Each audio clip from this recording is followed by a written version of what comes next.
कोयलांचल में अपराधियों के हौसले बुलंद, एक के बाद एक आपराधिक घटनाएं को दे रहे हैं अंजाम।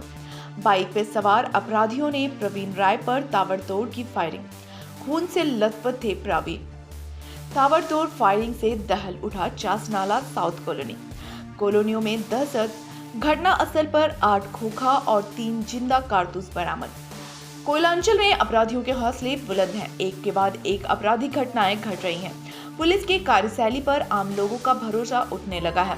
आखिर अपराधियों के हौसले क्यों बुलंद हैं?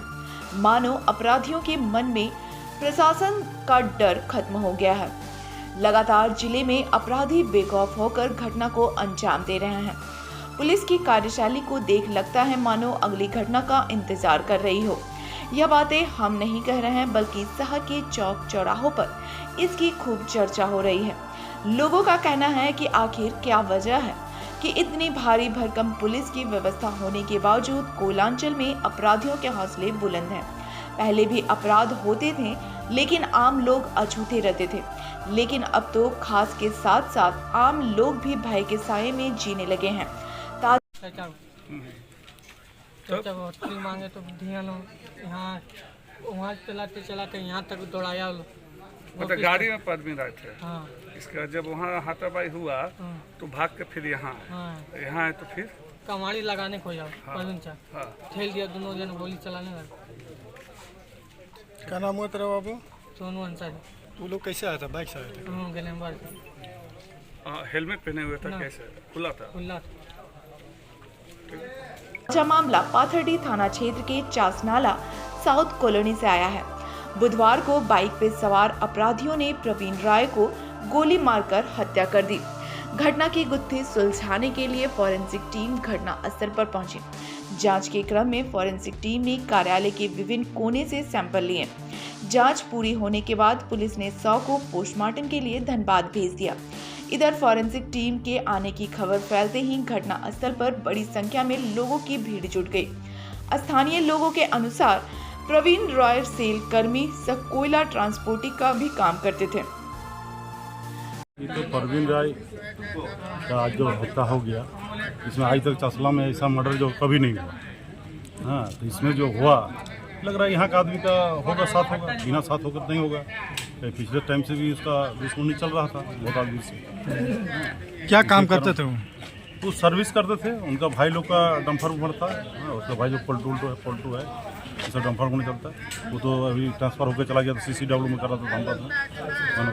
सुबह लग रहा है यहाँ बैठा हुआ था, जैसे हमको सुनने में आया, यहाँ बैठा हुआ था। वो लोग गोली चलाया था, वो तो दौड़ के भागा। वो क्या अपना कोशिश किया कि वो जाकर दरवाज़ा बंद करेंगे, उसी टाइम उसको मार दिया। चसला में ऐसा घटना कभी हम लोग पर नहीं हुआ। कितना बजे घटना घटी है? टाइम तो एक्चुअली नहीं बता पाएंगे, टाइम तो लोग बताएगा। लोग यहाँ था। किसमें सर्विस करते थे?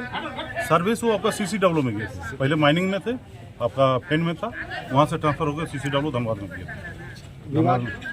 किसी से विवाद तो उसको भाई लोग बताएगा उसका। क्या नाम है आपका? हाँ, सुंदरलाल महतो, बिहार पुलिस कामगार यूनियन का केंद्रीय। क्या मांग करते हैं आप? क्या हम मांग करते हैं उसको जो है कि जल्द से जल्द पकड़ा जाए। ऐसा घटना दोबारा नहीं हो। सर धनबाद में पूरा तो अपराधियों का तांडव तो शुरू है। हाँ, ये तो है। सब हो रहा है, किंतु कोई अभी तक ही नहीं। आज लग रहा अब आदमी का रहना मुश्किल है। अब लग रहा जैसे आ गया कि अपराधी लोग, वही लोग का सब चलेगा, वही लोग का बोलबाला हो गया। प्रशासन को इसमें हम लोग मांग करेंगे कि तुरंत उसको जो पकड़ के उसको कड़ा सजा दे, ताकि दोबारा ऐसा हिम्मत नहीं करे, ऐसा घटना घटे। हत्याओं का दौर चला हुआ है, और बिल्कुल मैं तो यही कहूँगा कि अब मैं पिछले कई बार यहाँ के SSP से बात करने के अलावा हमने DGP से भी बात किया, मुख्यमंत्री को भी हमने कहा, यहाँ की स्थिति को बताया। हर बार केवल ये लोग आश्वासन देते हैं। अभी भी हमने SSP साहब से बात किया, उन्होंने कहा है कि हम लोग बहुत तह तक पहुँच गए हैं और आप निश्चिंत रहिए, 1-2 दिन के अंदर हम लोग अपराधी को पकड़ लेंगे। लेकिन अब अपराध रुके कैसे, यह चिंता का विषय। हमने कहा कि देखिए, आप लोग के लिए चुनौती के रूप में लेना चाहिए।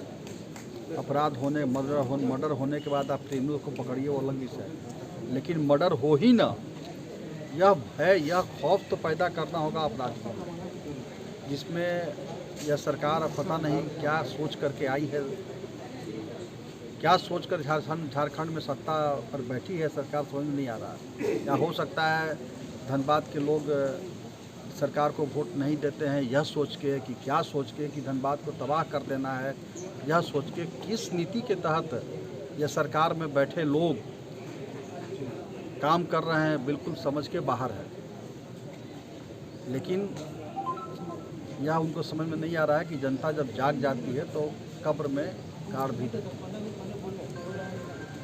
इस तरह से कहे तो होती है, क्रिमिनल को पकड़ते हैं, प्रेस कॉन्फ्रेंस करते हैं। आपने बिल्कुल सही कहा। बस उतना ही तक मतलब है, बस खड़ा करके प्रेस कॉन्फ्रेंस हो गया, प्रशासन के पदाधिकारियों की जिम्मेवारी खत्म हो गई। मैं यह कह रहा हूं कि प्रशासन ऐसा लाना होगा इनको कि अपराधी खौफ से छोड़ करके भाग जाएं, वह घटना या क्राइम हो ही ना, यह चिंता इनको नहीं है। आप आराम से क्राइम कीजिए, बाद में हम एक प्रेस कॉन्फ्रेंस कर देंगे कि हाँ अपराधी पकड़े गए। इतने ही भर यह हो गया है। धन्यवाद। प्रवीण रॉय कुछ वर्षों से ही कोयला व्यवसाय में अपना दबदबा बनाए थे। घटना के संबंध में प्रत्यक्षदर्शियों ने बताया कि प्रवीण रॉय बुधवार 14 जून की सुबह अपने चासनाला साउथ कॉलोनी स्थित कार्यालय में वाहन से पहुंचे थे। तभी घात लगाए लाल रंग की ग्लैमर बाइक पर सवार 2 अज्ञात अपराधियों ने प्रवीण राय को घेर लिया। इस दौरान प्रवीण और अपराधियों के बीच धक्का मुक्की हुई और देखते ही देखते अपराधियों ने प्रवीण के ऊपर ताबड़तोड़ फायरिंग शुरू कर दी। प्रवीण राय किसी प्रकार जान बचाकर अपने ऑफिस की तरफ भागे, लेकिन अपराधी उनके पीछे ताबड़तोड़ गोलियां चलाते रहे। गोलियों की तड़तड़ाहट सुन आसपास के दुकानदार अपनी दुकानें बंद करने लगे, जिसमें गोली लगने से स्थानीय दुकानदार राजकिशोर सिंह भी घायल हो गए। राजकिशोर सिंह की गंभीर स्थिति देखते हुए डॉक्टरों ने धनबाद रेफर कर दिया। अपराधी जाते जाते जमकर हवाई फायरिंग की, जिससे आसपास के लोगों में दहशत का माहौल बन गया। अपराधियों के चले जाने के बाद स्थानीय लोगों ने घायल अवस्था में प्रवीण राय को उठाकर चासनाला स्वास्थ्य केंद्र पहुंचे, जहां डॉक्टरों ने उन्हें मृत घोषित कर दिया। बताया जाता है कि प्रवीण को 5 गोली लगी, जिसमें उसकी मौत घटना स्थल पर ही हो गई थी। आक्रोशित होकर लोगों ने झरिया सिंदरी मुख्य मार्ग पूरी तरह से जाम कर दिया। खबर की सूचना पाकर पाथरडी, सुदामदी, भौरा, झरिया समेत कई थानों की पुलिस घटना स्थल पर पहुंचकर लोगों को समझा बुझाकर जाम हटवाया। सिंदरी एसडीपीओ अभिषेक कुमार ने घटना स्थल पर पहुंचकर एक देसी कट्टा व गोलियों के खोखे घटना स्थल से बरामद किए। सिंदरी डीएसपी अभिषेक कुमार ने बताया कि पूरे मामले की गहनतापूर्वक जांच की जा रही है। जो भी अपराधी है उन्हें जल्द पकड़ा जाएगा। वहीं इस घटना से लोगों में काफी आक्रोश देखा जा रहा है। स्थानीय लोगों की माने तो कुछ दिनों पूर्व में भी प्रवीण राय पर हमला हुआ था, जिसको लेकर प्रवीण ने जिला प्रशासन से सुरक्षा की मांग की थी। प्रवीण राय की रेकी कुछ दिनों से हो रही थी। आज मौका मिलते ही अपराधियों ने घटना को अंजाम देकर फरार हो गए। घटना की खबर पाकर धनबाद विधायक राज सिन्हा, सुमित सुपकार, इम्तियाज अली, सुंदरलाल महतो समेत कई नेताओं ने चासनाला स्वास्थ्य केंद्र पहुंचकर घटना पर दुख व्यक्त किया। अंधाधुंध फायरिंग से दहल उठा चासनाला। कोयला ट्रांसपोर्टर सह सेल कर्मी प्रवीण रॉय को अपराधियों ने गोली मारकर हत्या कर दी। जिसने भी यह दृश्य देखा उनका दिल दहल उठा। प्रत्यक्षदर्शियों के अनुसार प्रवीण राय अपने घर से स्कॉर्पियो से कार्यालय जा रहे थे। पहले से घात लगाए अपराधियों ने कार्यालय के पास रोककर पिस्टल सटा दिया। प्रवीण रॉय अपने आप को बचाने की बहुत कोशिश की। अपराधियों के साथ धक्का मुक्की हुआ। जान बचाने के लिए अपने कार्यालय दौड़कर भागे। अपराधियों ने दौड़ाकर कार्यालय में घुसकर प्रवीण राय पर अंधाधुंध फायरिंग कर दी। फायरिंग के दौरान राय को 5 गोली लगी। अस्पताल में इलाज के दौरान डॉक्टरों ने मृत घोषित कर दिया। भाजपा नेत्री ने कहा कि जब तक अपराधी पकड़े नहीं जाते तब तक बॉडी को छूने नहीं दिया जाएगा। क्या इस पे हम बोले, किस दिन घटना नहीं घटती है ये पूछिए। ऐसा तो नहीं है कि नया कुछ बात हुई है। ये तो आए दिन हर रोज एक पत्नी अपना पति खो रही है, हर रोज एक माँ अपना बेटा खो रही है। पता नहीं पिछले 3 सालों में किसकी मनहूस कदम पड़ी है झरिया में, जो आए दिन एक माँ अपने बेटा और एक पति अपने पति आए दिन लोग खो रहे हैं। लेकिन अब हद हो गई है।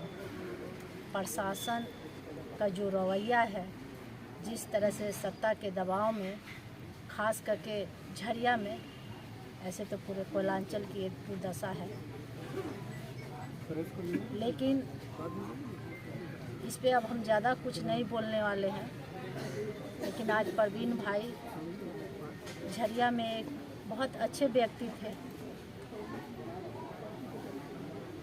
हर किसी के सुख दुख में खड़े रहते थे।